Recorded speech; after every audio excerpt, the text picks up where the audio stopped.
டெல்லி அடங்கும் வரை தமிழ்நாடு அடிக்கும் என தெரிவித்துள்ள மு.க.ஸ்டாலின், தமிழ்நாட்டை முதுகில் குத்த எடப்பாடி பழனிசாமி உதவி செய்கிறார் எனவும், தந்தையை தவிக்க விட்டு ஊழல் வழக்கிற்கு பயந்து ஒருவர் பாஜகவுடன் கூட்டணி வைத்துள்ளதாக அன்புமணியையும் மறைமுகமாக சாடியுள்ளார். இந்த போராட்டத்தில் வெல்லும் வர நம்முடைய உரிமை குரல் அடங்கக்கூடாது. டெல்லி அடங்கு வர நாம அடிக்கணும். நாம அடிக்கிற அடியில திமிரெடுத்த பாஜக அடங்கியே ஆகணும். பழனிசாமி அவர்களே, இது தமிழ்நாட்டுக்கான போர்.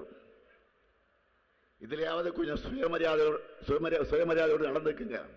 அடிமையாகவும் துரோகியாகவும் இருக்கிறது பழனிசாமிக்கு மட்டும் பழக்கம் இல்லை. அவர் கூட வர்றவங்க அவங்க லட்சணத்தையும் பாருங்க. துரோகிகளோட மொத்த கூடாரமா உருவாகி இருப்பது என்டிஏ. ஒவ்வொருத்தோட லட்சணத்தை புட்டு புட்டு வைக்கட்டுமா?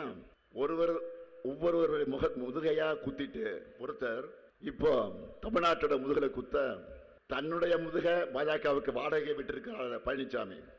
இன்னொருத்தர் உங்களுக்கு வேற நல்லா தெரியும், சமூக நீதி போராளி என நான் பெரிதும் மதிக்கக்கூடிய மருத்துவர் ஐயா ராமதாச வேதனையில் தவிக்க விட்டுவிட்டு ஊழல் வழக்குக்கு பயந்து கூட்டணி அமைச்சுக்கிட்டு உலகமாக உத்தமர் போல உங்களை ஏமாத்திக்கிட்டு இருக்காரு. அவரை பற்றி ஒரு வார்த்தை கூட நான் பேச விரும்பல.